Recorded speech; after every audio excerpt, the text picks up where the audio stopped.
नमस्कार, मी संतोष मांढरे. आज पाहूयात आधुनिक जगामध्ये गॉड, देव, परमेश्वर, जीजस, अल्लाह यांचा अर्थ काय आहे.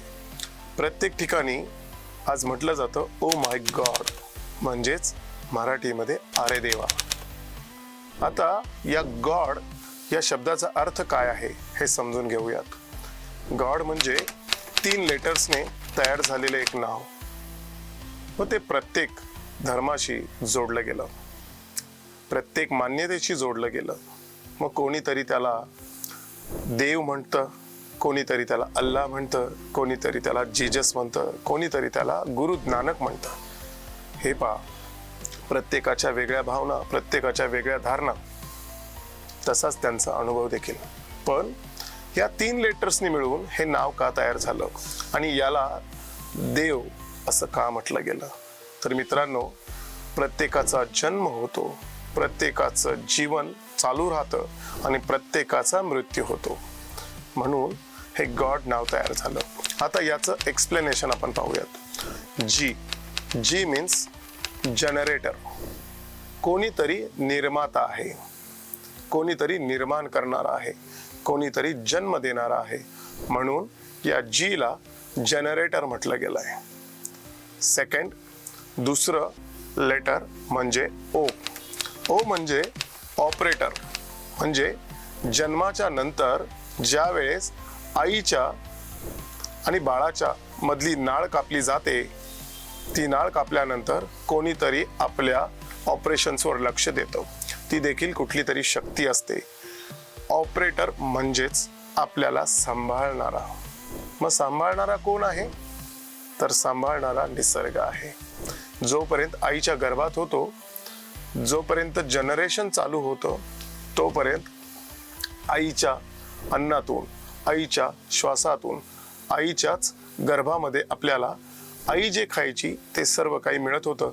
म्हणून 9 महिने 9 दिवस आपण आईच्या गर्भामध्ये सुखरूप मोठे झालो आणि जगलो. पण ज्यावेळेस नाळ कापली गेली त्यावेळेस या पंचतत्वांनी आपलं ऑपरेशन सुरू केलं. म्हणजे काय आहे?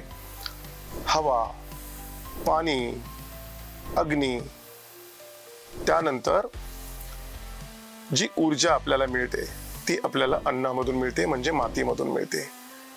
त्याचबरोबर आपल्याला लागणारा ऑक्सिजन हा निसर्गच देत असतो. पंचतत्व हे आपल्याला सांभाळत असतात. कोणीतरी अदृश्य शक्ती आपलं पालन पोषण करत असते.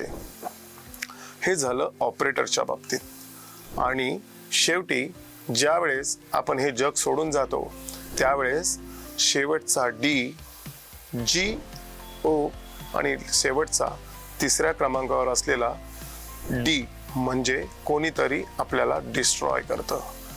म्हणून आपण त्यावेळी असं म्हणतो की बॉडी आणा.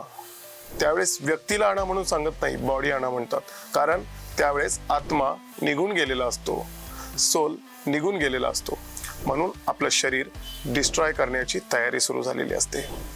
म्हणून प्रत्येक वेळी नातेवाईक, घरातली मंडळी असं म्हणतात, बॉडी घेऊन या.